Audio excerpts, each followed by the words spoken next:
Moshe Safdie wrote this. Moshe Safdie is an architect. You might have heard of him. What he said is that architects kind of gave up. They said, that stuff with the movement is, we're not really sure what that is. We'll let the traffic engineers deal with that. I once worked on a project in Jakarta with some very well-known architects who had designed the whole subdivision and things like this.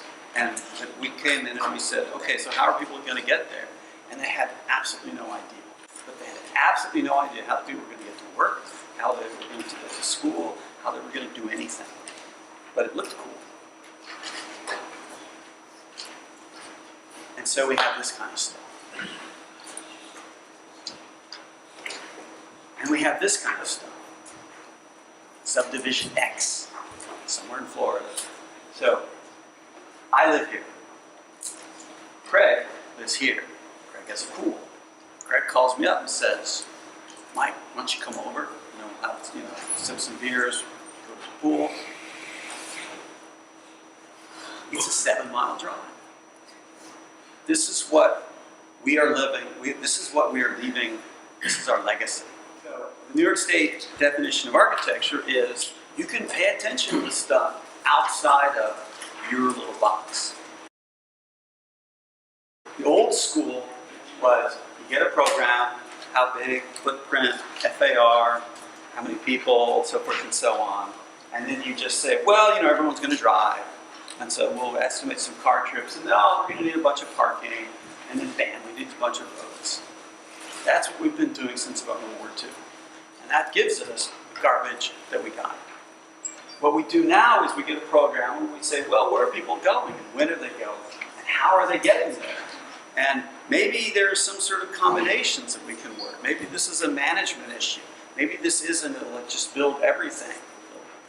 So Abu Dhabi, the project we worked on a number of years ago, this map is just purely about how to get to the mosque. And every super block has a mosque. You just got to go there 5 times a day.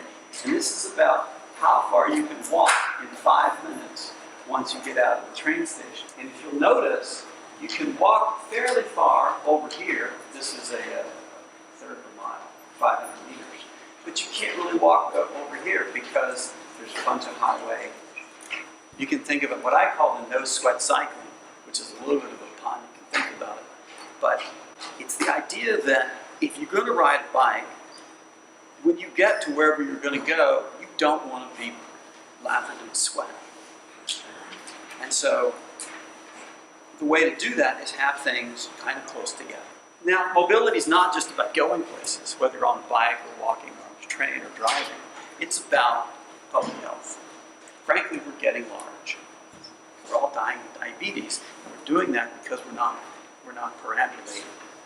And we think about, well, the only way to cross that street is you're getting hit by a car and die, so you just stay at home and watch your TV and you get fat and you die.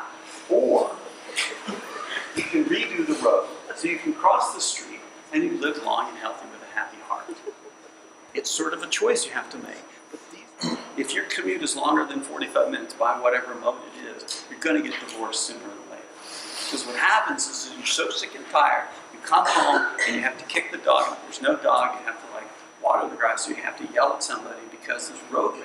So what the science says is that the more people do an activity, or walking or cycling or whatever it is, the safer that becomes. So that's safety in numbers. And so this is the United States for the past however many years. The same thing happens in New York, the same thing happens in Holland, the same thing is starting to happen in other places. The very simple chart that says if you get hit by a car at a particular speed, you're going to die. And that incidence of death increases geometrically. And that's physics, and that's just the way it is. The science, or sort of the physiology, whatever it is that our bodies have developed so that we can withstand the fall at the fastest we can run. We wanted to outrun the leopards or jaguars or whatever chasing us, and so we developed, our brains developed so that we could fall at about 20 miles an hour. And that's right there. So below that, it's kind of okay. You hit by a car going about 15 miles an hour, you're going to be sort of okay. You're not going to like it, but you're going to be okay. If you get hit by a car going upwards to 35 and 40 miles an hour, you're just going to die. And so this notion that we can sort of introduce 40-mile-an-hour speeds in cities only gets us death. These are basically pre-war, so pre-1950 neighborhoods versus post-war neighborhoods. And the incidence of collisions and fatalities and things like that is really dramatic, like 3 to 1. So what we built then, which was very walking-based and very tram-based and trolleys and small that you can move around, versus sort of these big, large subdivisions, things like that, where we're driving around. This is what happens.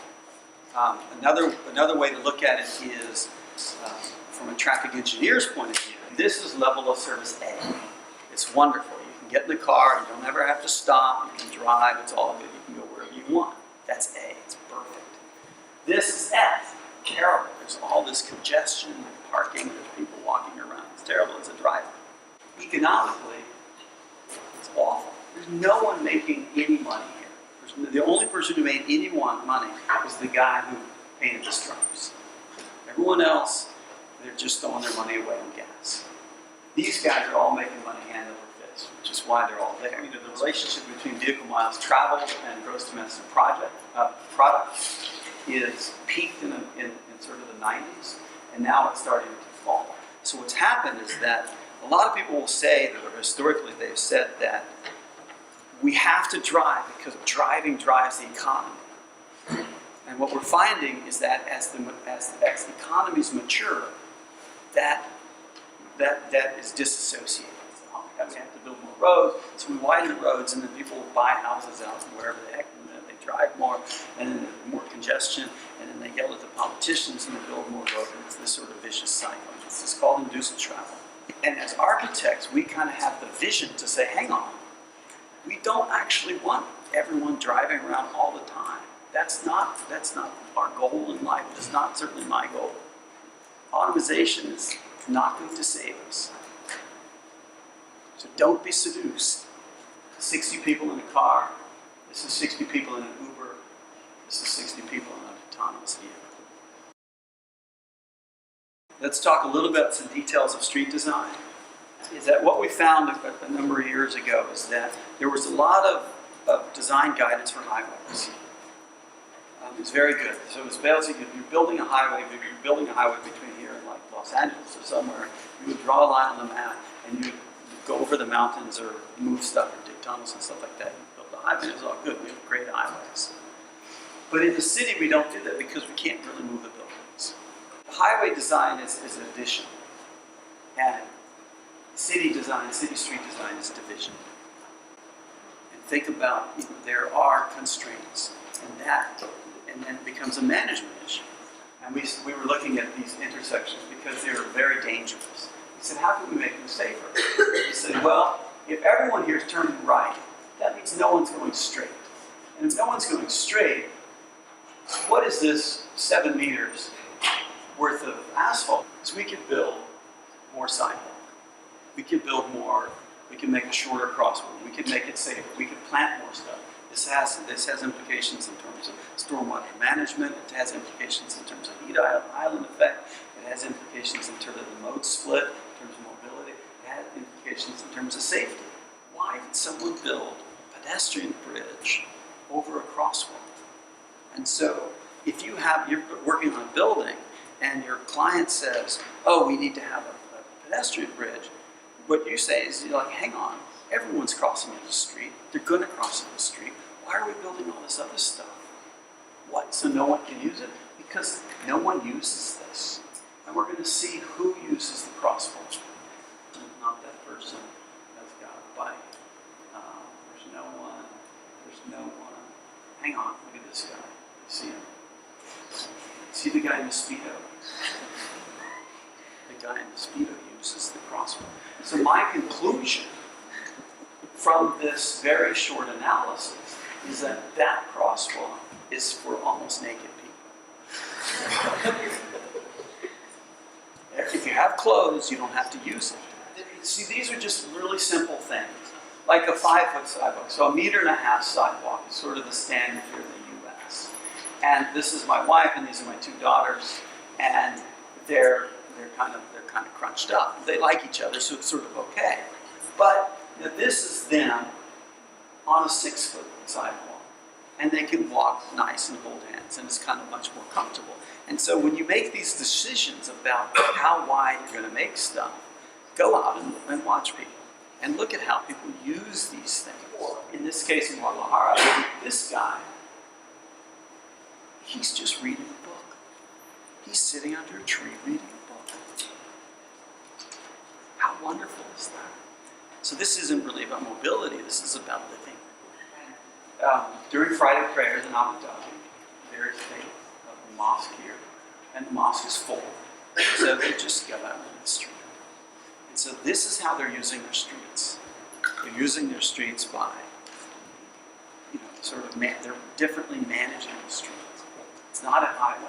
It's, at this point, it's a place to put your prayer up. The worst thing in Manila is the sun. So everything, if you're going to build any place in Manila where you're going to expect anyone to walk, it's got to have shade. So decades of mistakes, and so what I'm doing is, in my sort of profession, is I'm trying to push it back. You have to respect history, and you have to invert the dominant paradigm from that to this. Because as we have climate change, and as we have sea level rise, and we have all these kind of things, we need to deal with inequity, inequality, endless wars to get oil. We have to rethink about what we're doing. This is a project we did in Buenos Aires. It's just simply expanding the sidewalk. This is what Times Square used to be. This is what it is now. All it is red paint.